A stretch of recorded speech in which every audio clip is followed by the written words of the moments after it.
Dallas. Alice, So is it cold there? Dallas is beautiful. It's going to be about 50 degrees, sunshine. It's kind of amazing that Houston and New Orleans get snow and we get 40 degrees. So it's crazy. Is I don't know. is that is that normal weather out there, Dole, for you guys? This is, yeah. Houston, New Orleans, like I say, that's very abnormal down Yeah, there. But yeah. for us, and where are you located? Virginia. Okay. Yeah, it's Yeah. cold here. But it's our cold time. This is not unexpected. It's just colder than we every couple years. We run through these streaks where it stays in the teens for extended time, and Mhm. this is one of those years. I tell you, last April we went down to Orange Beach, Alabama, and those guys got like 10 inches of snow. I can't Really? imagine 10 inches of snow. They can move sand down there pretty easily, but I don't know if they're equipped for snow. That's nuts. That's nuts. Our we'll get ice and snow, but it'll come in and just kind of blow in and be nasty, and then it'll be nice. I mean, it's not anything like where you probably it's more consistent season. It'll kind of blow in, and then it'll be 40, then it'll be 20. And right now my wife is actually stranded in South Carolina because of It snow. snowed there, yeah. It snowed. She can't get Myrtle out of Myrtle Beach has got snow on the ground the yeah. other day. Somebody She sent can't me a get picture. she can't get out of Savannah because of the snow. And it's like, Yeah. wow, okay. All right. Virginia, where I'm at, I'm over next to the Blue Ridge Dole, and Virginia is one of those places to where January is typically a cold month, but the rest of the months you have to look at the weather every day because it might be short sleeve weather, you might have sweatshirt, you might need a heavy coat. January is a consistent month, but the rest of the months it fluctuates, so you have to look just to see how you're dressing for the day. I've got on some thermals just because if I have to go outside back and forth to the car, it just makes it a little more comfortable because I always dress light anyway, right? So Right. Right. Virginia's a weird state. I have some friends. Well, my wife, she lived in Cleveland, and she said, the one thing about Cleveland, the Labor Day weekend, you put your jacket on and you don't take it off until Memorial Day. I believe that from what I've Yeah. seen of Cleveland. Absolutely. Man, I'm excited to get to know you. Let me introduce you real quick, so everybody knows Sure. who I'm shooting the breeze with today. Today on Second Chance Podcast with Jeff Robertson, we're honored to welcome Doyle Glass, an author, historian, and storyteller who's dedicated his life to sharing the powerful stories of resilience and redemption. Doyle is best known for his book Swift Sword: The Marines of Mike Three Fifths. How you say Three that? five. 3-5. Third That's your Battalion, Fifth Marines. yeah, that's your unit number. 3-5. The Marine. Let me get that right. The book is called Swift Sword: The Marines of Might 3-5. In Vietnam, which captures the courage and sacrifices of Vietnam veterans. His own life has been shaped by profound challenges and transformative second chances, and he's here to share us his journey, the lessons he's learned from veterans, and a glimpse into the exciting new historical fiction project. I'm excited, man. Um, I was just looking and reading different stuff, man. But you got some really cool. Yeah, it's like I was excited to talk to you just based on all the Oh stuff man, that you've been thank you. doing. And Yeah. it's an honor for me to be here. I really appreciate it. It's Um, great. I want to jump into the book, but yeah, the second chances, somewhere along the lines it tees you up for these great moments. But you've had your own significant challenges, Dole. Your father struggles with alcoholism, divorce, loss of your second wife. How does those experiences shaped your life and just your second chances? Well, it's in. I'd say number one is my faith. My faith has gone through challenges. Like we say, when my wife passed away from cancer, uh, all those things that you mentioned.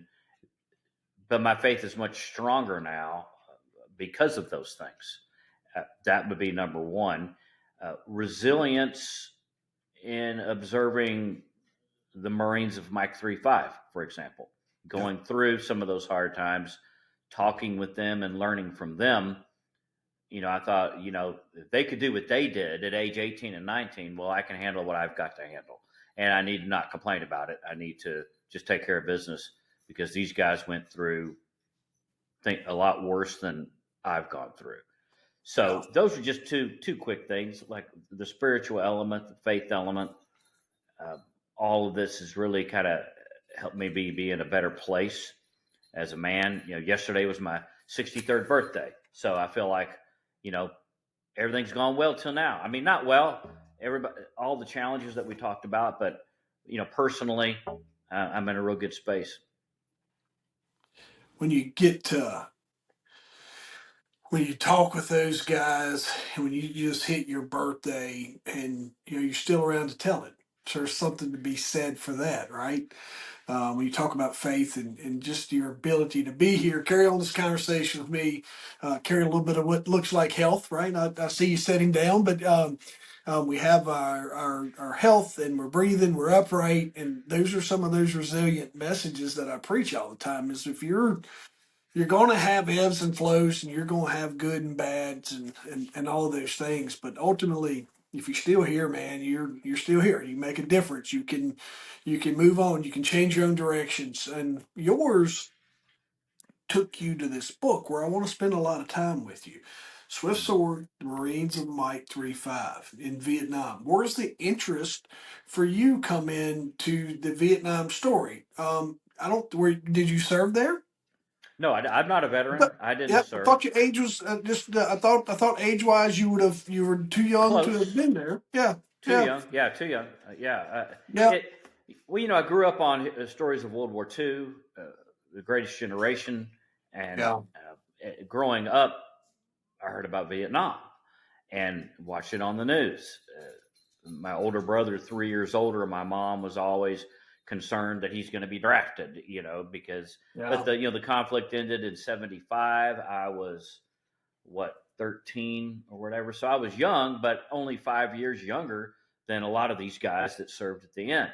And I saw how they came home and how their treatment when they came home was abysmal. It was horrible. It's certainly not what their fathers who returned home from the World War II Yeah. faced. And for me, the interest in Vietnam came having that interest in World War II and growing up with Vietnam, and then realizing there really are no stories. There's not a lot of factual matter out there about what these men experienced in real combat, like obviously with the Battle of the Bulge or the Pacific in World War II. We have a lot more books. On Vietnam, we have political movies where a specific director, the Deer Hunter or whatever, would give kind of their spin. Platoon, uh, all good movies, don't get me wrong, but I was looking at, well, what did these men from them, Yeah. not Story. not not somebody else, what did they experience? And you talked about being around. I conducted most of these interviews with these guys, and I wrote 2 books on Vietnam. For Swift Sword, I interviewed probably close to 50. Roughly half of those guys are gone now. Yeah. A lot of that's cancer, Agent Orange that they walked through as a defoliant on Platoon. And when they're gone, their stories are gone. Yeah. So I feel very lucky that I was able to get a lot of those stories and get it down about 10 years ago so that we would have it. And the book that we're talking about is a second edition because when I wrote the first edition, my wife at the time was dying of cancer, and I had a small child. Couldn't really focus on the book that much, but wanted to finish it. I came back and realized the book's not finished. I was able to go back into the cloud, our email, and find all my transcribed interviews of guys who are no longer here. And I was able to go back and take their words and have them tell their story rather than me telling their story, which is the first edition. Second edition, you'll see in italics when you read the book the quotes from the veteran so that they could tell their story and really complete the work. So I'm really proud, really grateful that I was able to speak with them and that they trusted me with telling their story truthfully. That's a big deal. So, for context, tell me I was I see we're 13 years apart. So when you go from I'm a 74 birthday, right? So Vietnam's Right. ending, and you're of age then. Why?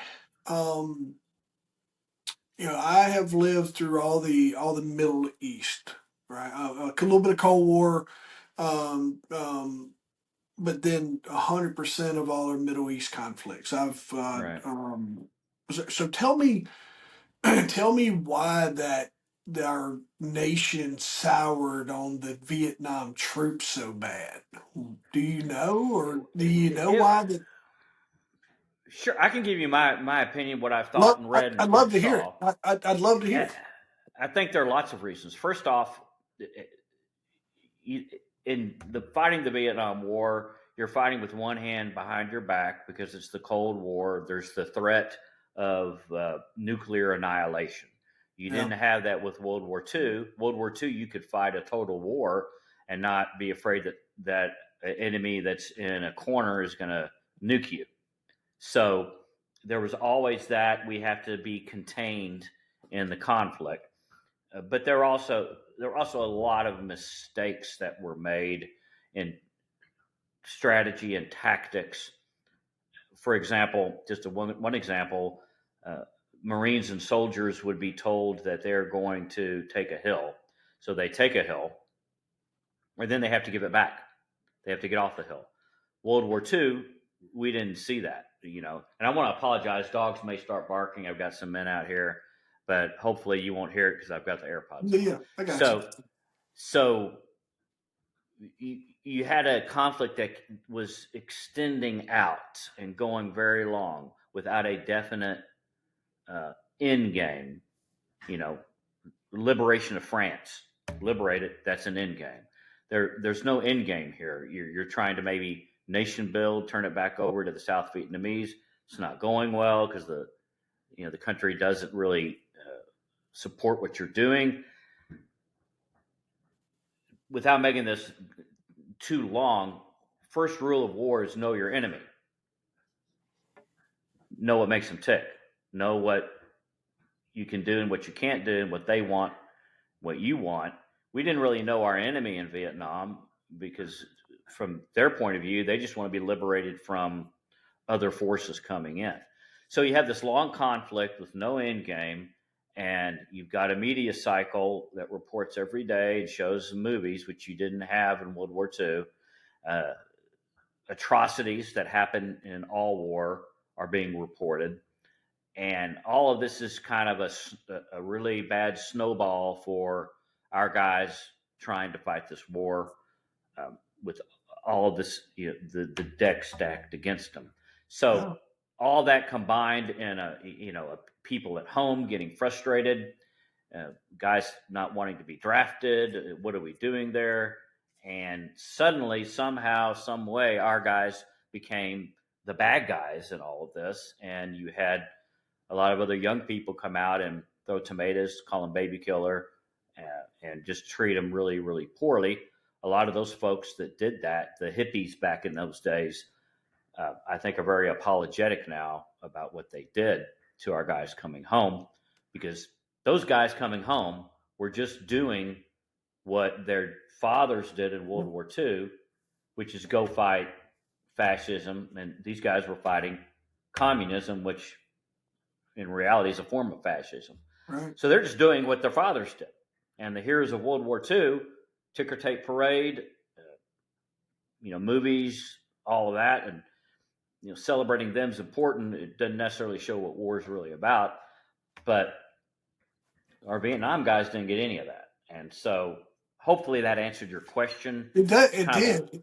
No, I appreciate that because our listener, I think our listeners probably gonna fall in mid 30s. Is where my highest demographics are, right? So they're behind me. And the one thing I noticed, Doyle, and I wanted to kind of give everybody a little overview. Um, Can you hear those dogs? If you Yeah, can, I'm sorry. yeah, it's okay. Uh, We'll pause for a second. uh, yeah, What? that's very unfortunate. Sorry. No, the one thing I was going to tell you is like, so all right, so they're a bunch of years behind us, which is because I could see that, and I'm glad they're here. But I also want to tell them kind of what was going on. But terms like fascism, all these they some of the terms we use they get used in other ways, and what meant something in Vietnam era is used in a totally way now. So in a different way, right? So um, and a lot of the I noticed that same thing because I love that Kennedy era. I do a lot of research. I mean, and I spent a lot of time, but I found Fletcher Prouty. He's got a YouTube. If you followed him, like he's very candid in his explanations of why we went from World War II. And it sounds like a lot of the our war machine really realized like, hey, we can make a lot of money at this and fund a lot of things. So we were just going and trying to find conflicts to get in the middle of, and our country didn't support that. And our most of our a lot of our people did because they were your older folks that had fought for freedoms.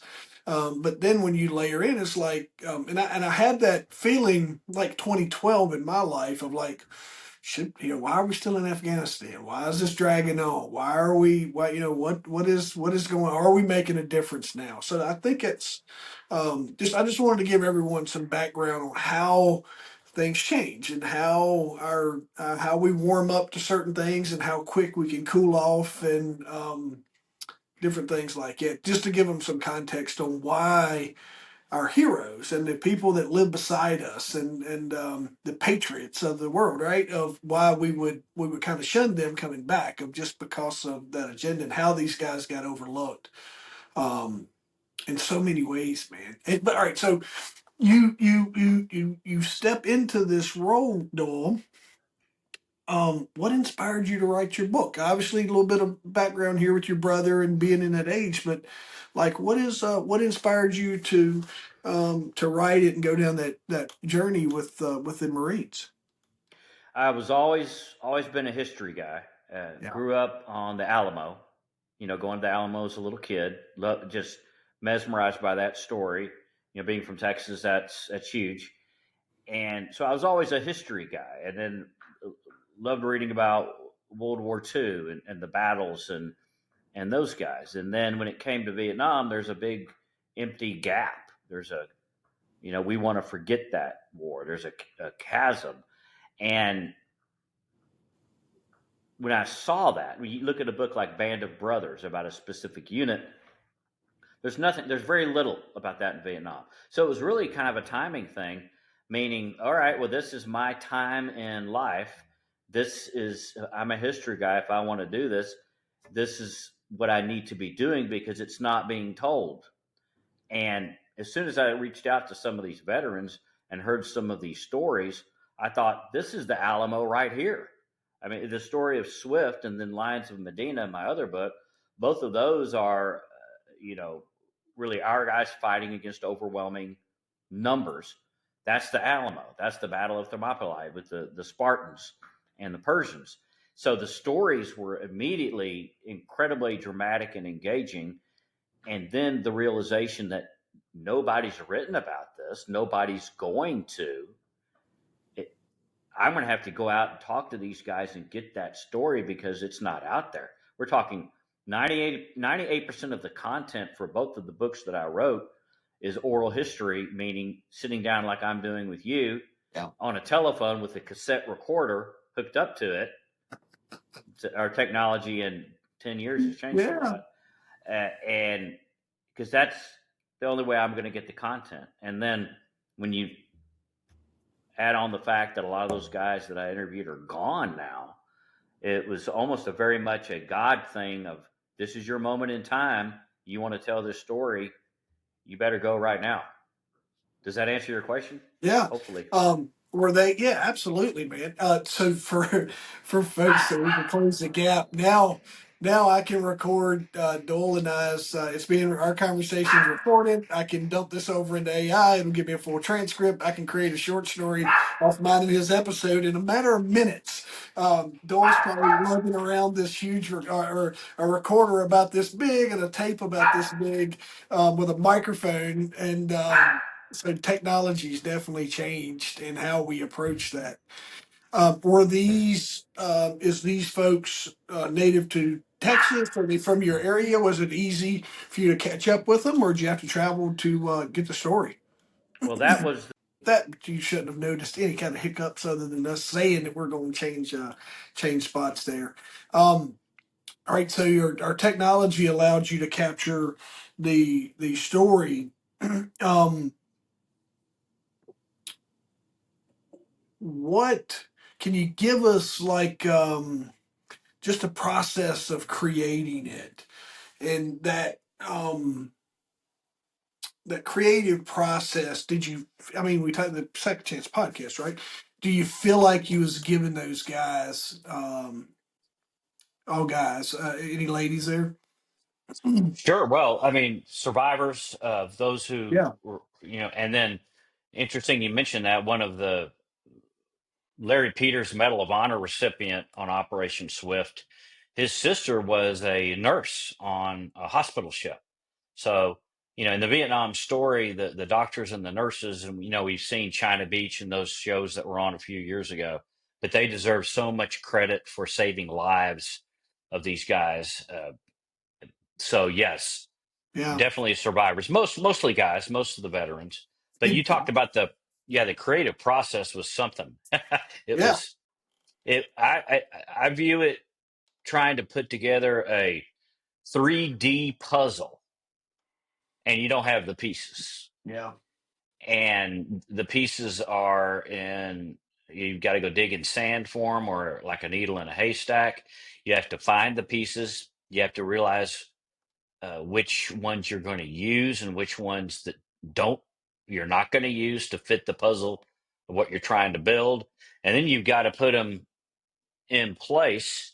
And on a battlefield, you've got, Jeff, if you're one sector of the battlefield, you've got your 6 to 10 feet in front of you and behind you and the guys next to you. You don't know what's going on behind you Hmm. or around the hill.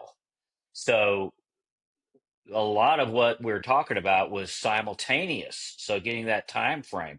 When I'm talking to one veteran here, something else is going on over here. Uh, and when you're trying to uh, get the picture of the battle, it's can be really hard to make that clear for yourself and the reader. Plus, in this case, you've got air power and you've got a guy in a bird dog, Cessna, um, you know, flying over the battlefield, trying to help our guys on the ground with jets coming in to drop bombs to keep these advancing troops off of our guys. Our guys were probably outnumbered 3 to 5 to 1, ambushed on a little knoll in the Quezon Valley in Vietnam. So that creative process was something else, but luckily I had great veterans to help me out to tell me, okay, you got this wrong, or this is right, or this is this you don't need this. This is not appropriate or doesn't fit. Uh, and that's one thing I'm really proud of with the book is that we were able to put it together to where a reader can understand it. It's not easy read. It's a very hard read. It's tough. Uh, but then what I talked about, I spoke to you earlier about the guy's voice is coming in. It really kind of just, all right, we did it. We got it done right. So it took a long time, Yeah. but it well worth it Can by you far. can you give us that high level overview? Give us that little bit of maybe the back of the book, right? Can you Sure, give sure, us kind of sure. an overview of the story of what the reader of kind of what those guys experienced, or kind of an overview of what your book's about? Sure, absolutely. So first off, the overall context, we've got our troops supporting South Vietnam. We've got a country divided north and south. The north is communist. The south is democratic, but we really have a government that's kind of corrupt and is being propped up. This is where knowing your enemy is so important, because if we had kind of known more about what the average Vietnamese wanted or needed, we would not have been there like we were. But that's a different story. So on September 3rd, 1967, you had elections in South Vietnam for the president.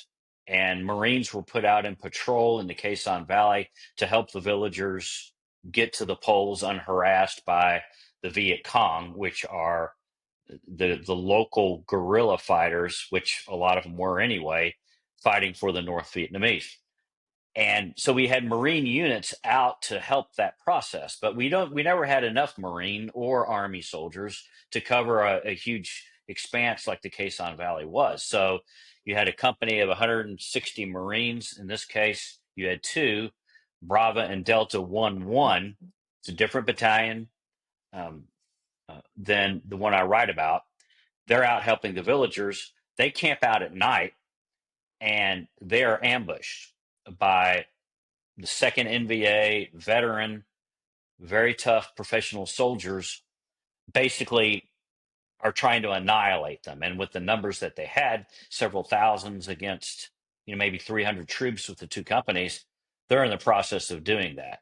Back at another hill nearby at 3-5, 3rd Battalion, 5th Marines, we've got two companies, Mike and Kilo 3-5, on duty as bald eagle companies. What that means is basically they're a quick reaction force. So Mike 3-5, who I write about, is one of these companies that's a quick reaction force. They get called up, guys, we're going now. Bravo and Delta 1-1 are in trouble. And Delta 1-1 had the nickname of Dying Delta. They seemed like they were always getting into trouble, always being ambushed, always taking casualties. So our guys are going, okay, get on the choppers. They call these choppers in. I can't remember the exact model, but they had been recalled for faulty rotors. So they're about to board choppers that could crash, but there's no time. You got to go quickly. They're also armed with the M16, which at this time in this particular model was defective. It kept jamming. And, in the Revolutionary War, Civil War, you've got a musket and a ramrod. Our guys would fight with an M16 that's supposed to, semi-automatic weapon, fire a lot of rounds. If you're being ambushed, the rounds get jammed. They have to take a cleaning rod and knock it out. A lot of guys get killed that way. And so they're armed with that. And they've been told that's because you don't keep your rifle clean. That's a falsehood.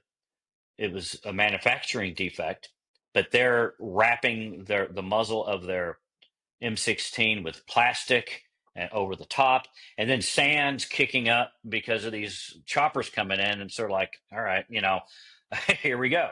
So they load up on these choppers, and the company gets struck. And in the meantime, one of the men that jumps on the chopper, who had direct orders not to do so, was Father Vincent Capodanno, Navy chaplain, 45-year-old priest whose job, who had been ordered to stay back with battalion. He wants to be with his Marines, so he gets on the chopper.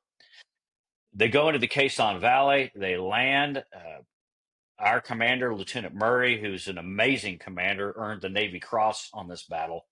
He's one of the few people that had actual combat experience. None of his lieutenants, a company is 160 men, and you've got 3 platoons with that kind of builds it. So he has 3 first lieutenants in command of a platoon. Those guys are straight out of the basic school in the United States. They're in Vietnam for maybe a week or 2 weeks. They've had no combat experience, no training.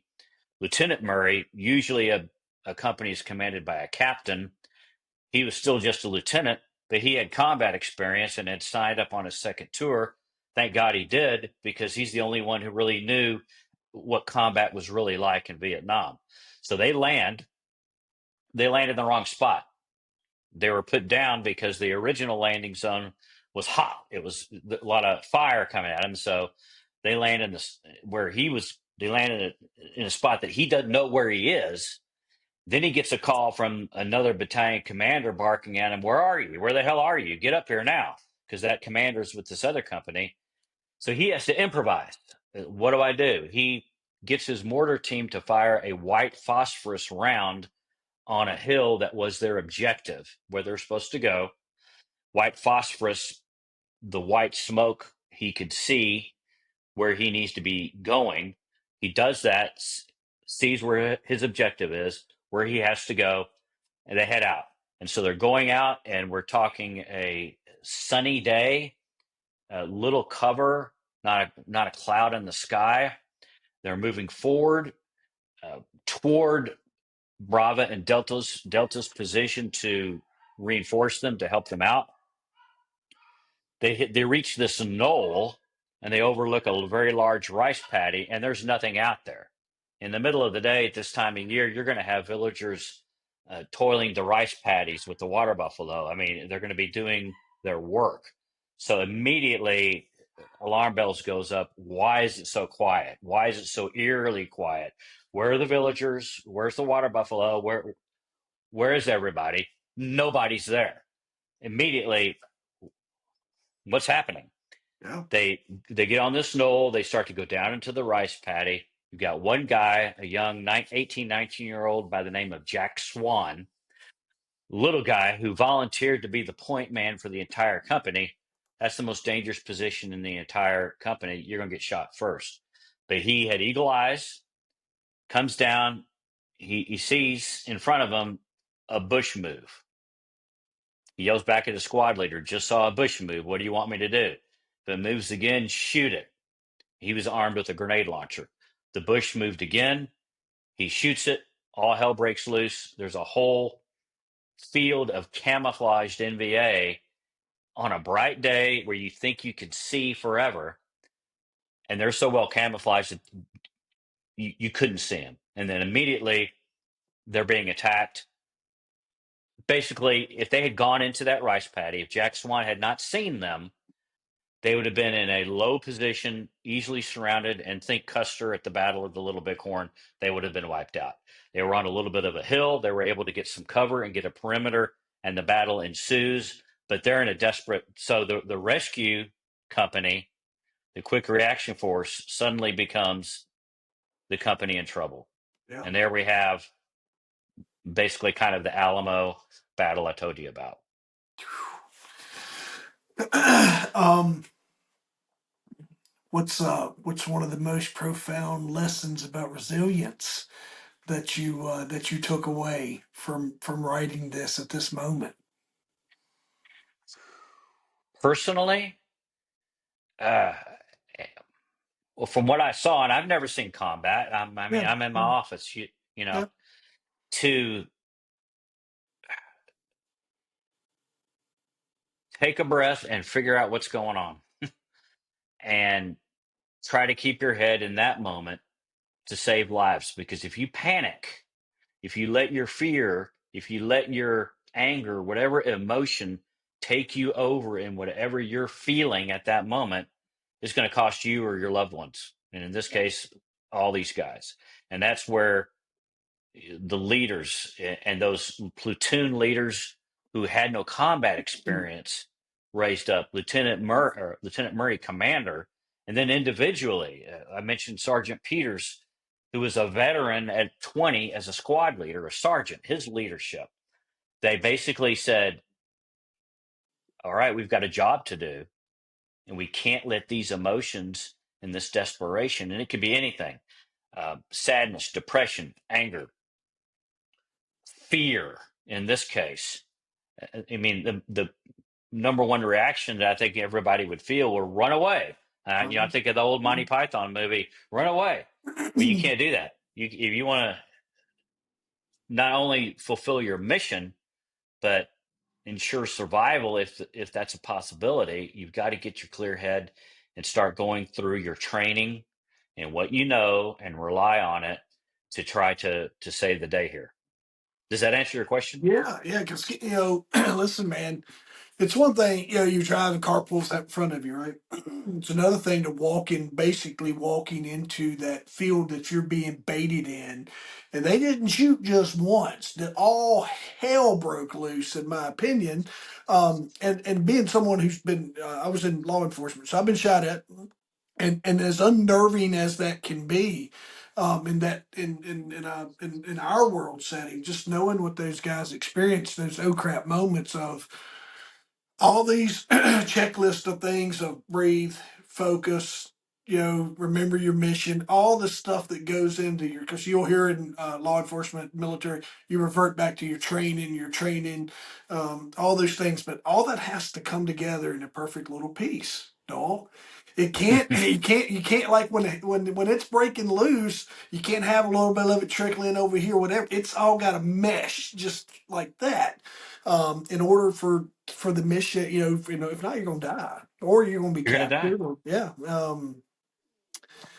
man, that's And it's a definitely like it. That's definitely like that's exactly what I want. Like as far as like I'm like I want to go read the book now. Right? That's what I was. well, That's a and to your point about having it all come together, that's why these guys were so fortunate that Lieutenant J.D. Murray, and he's just a lieutenant, okay, but he had combat experience that he risked his own life to re-up for a second tour of duty because he knew that his experience could save lives yeah. because of his experience. But he risked his life to do that.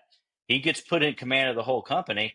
He immediately, okay, get on that hill. There's a bomb crater.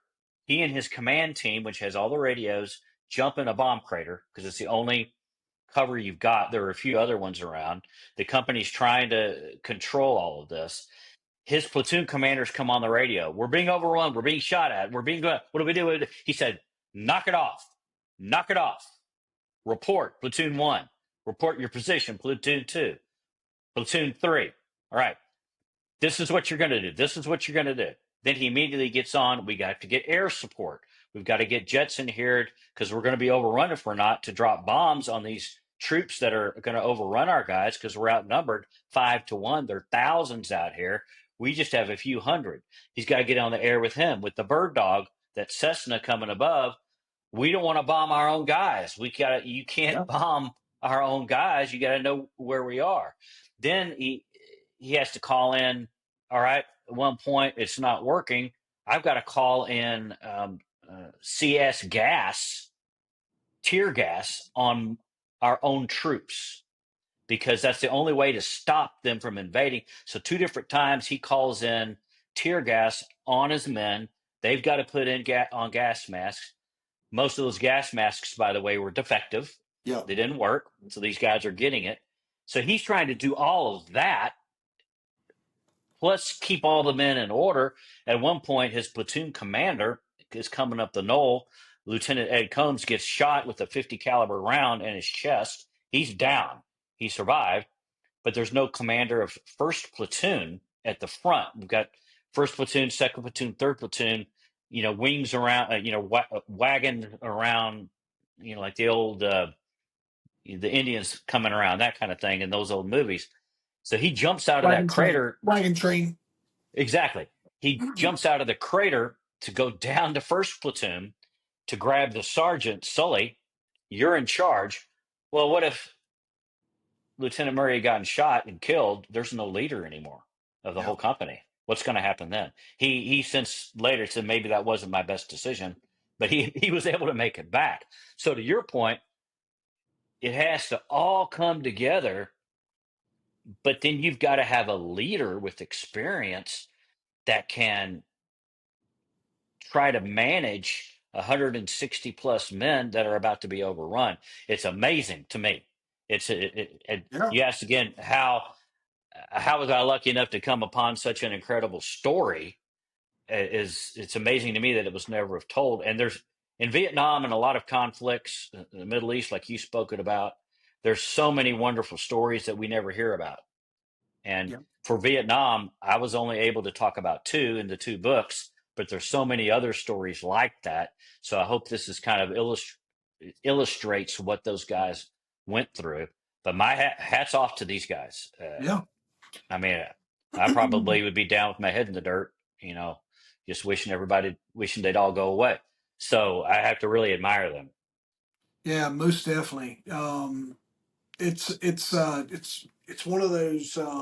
it's easy to watch, and you're like, oh yeah, I can see it. But it's different when you're in. I never got to serve in the military, or I didn't because it wasn't. I came along at a time when it was drafting wasn't a thing, right? So, but just in the time I spent in public safety, it is. It's very. It's when you're in a situation. There's so many uncontrollable factors, and in their situation, there's a bunch of guys shooting back at them. Man, Hmm. such a great And our story. guys, and our guys were with these M16s that would shoot and jam. And they're Yeah. like, "Where's the cleaning rod?" There's a scene in the book where these guys are falling back, and somebody leaves the cleaning rod out there. Where's the damn cleaning rod?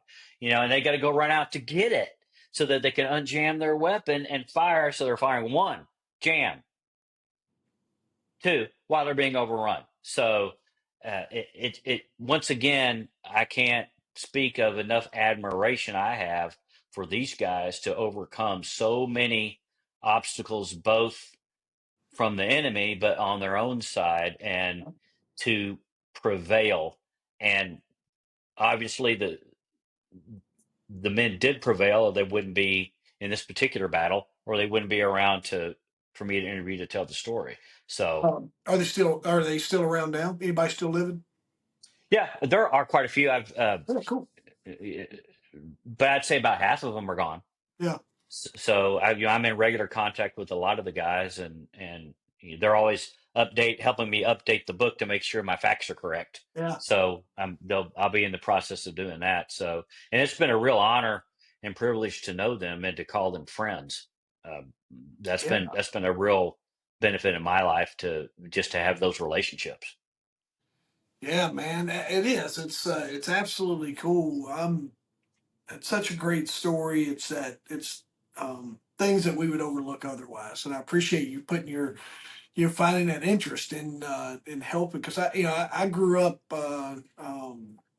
There was some Vietnam guys in my neighborhood. Like we all played army in the backyard, right? That's the closest I ever come. But those for someone like you to step in and tell that story and honor that the mission that not only did they overall serve, but this mission that they were on today is for just really, really remarkable. I'm glad you had interest in that.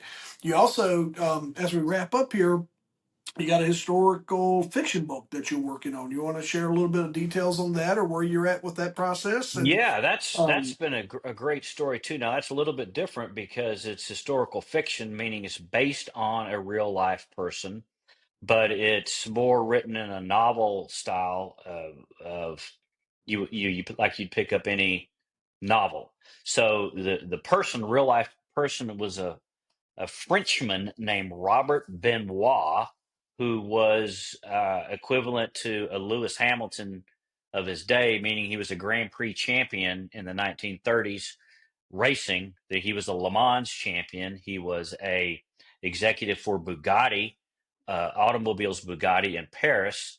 This is between World War I and World War II, so this is a World War II story. Before he was all of that, he was a fighter pilot in World War One. The dogfights and all of that. So he, at close to the age of 50, when World War II broke out, he found his country, France, overrun. I mean, like it'd be America being occupied by Russia or anybody.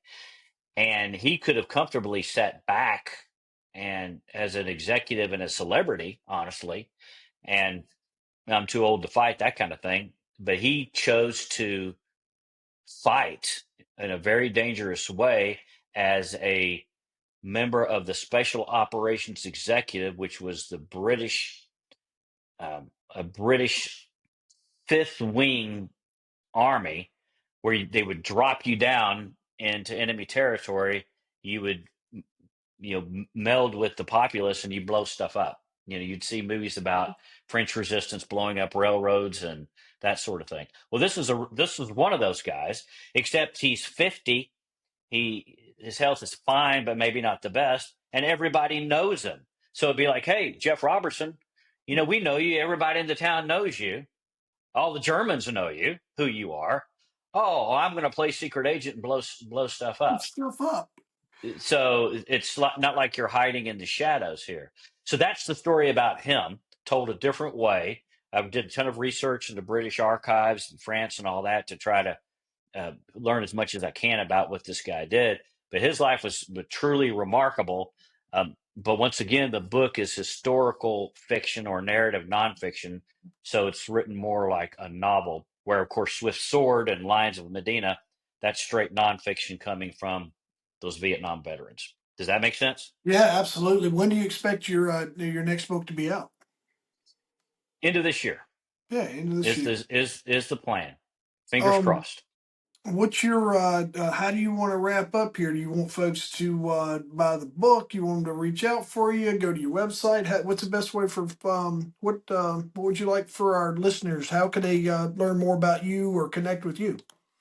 Well, first thing I would say for the listeners, you got any Vietnam veterans in your family or you see around, go thank them Yeah. because they're in their mid 70s. We honored our greatest generation, their fathers that fought in World War II in the 90s as well. We should have, but now it's their turn because they're in the fourth quarter of life.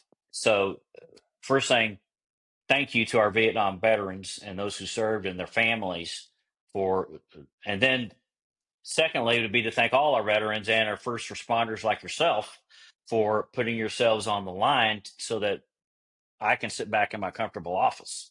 So thank you. I Thank appreciate our it. veterans, our first responders.